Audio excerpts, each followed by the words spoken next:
If you know even just a little bit about World War I, you most likely know about the iconic trenches that went on for miles on end.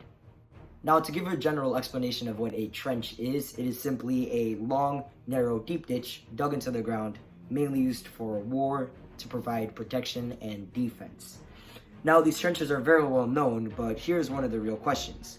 What was the importance of the trenches in World War I? That is what I'll talk about today, plus some little not as important facts about life in the trenches as well. World War I is very commonly remembered as a time of stalemate that went on for years, as the people in the trenches in both France and Germany could not find a way to make the other side move or find a way to win on their own.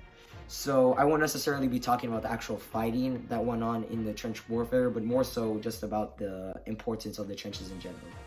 So these trenches are mainly thought of a great form of defense, as it protects more soldiers from possible machine gun fire and artillery attacks from the air.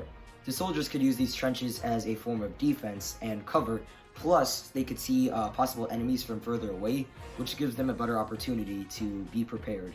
The protection is undoubtedly one of the most important things about the trenches, but there's also some stuff that goes behind the scenes with these trenches as well.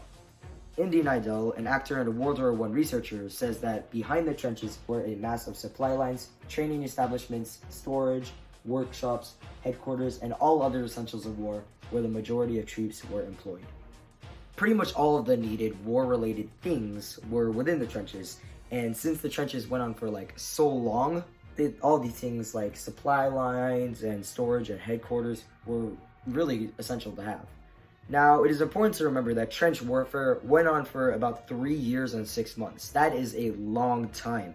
So the soldiers had to live in the trenches all the time with this sense of paranoia that the other side would strike them at any moment, while at the same time having to be bored as heck. Soldiers would have daily chores that they would need to complete within a certain time during the day, but after the soldiers did all their daily chores, movement was restricted in the trenches, so they had nothing to do but just sit around for hours. Also, with trench life came some health consequences and hygiene consequences. Heads up, a pretty gross image is about to pop up. One of these things is called trench foot. Trench foot comes from feet being too dirty and too wet for too long, and can actually lead to amputation of the foot. Thousands of people suffered from trench foot related injuries, and I mean thousands, like tens of thousands of people suffered from trench foot. That really stinks. Keep in mind that the soldiers had to be in the trenches for 24/7. That means that they barely got the chance to shower, except for maybe the occasional one once in a while. Imagine how bad that must smell. The iconic trenches in World War I are really important, and I would even argue that they were the most important thing in World War I. Now, I hope that you walk away from this video knowing at least just a little bit more about the trenches in World War I. Thanks for watching.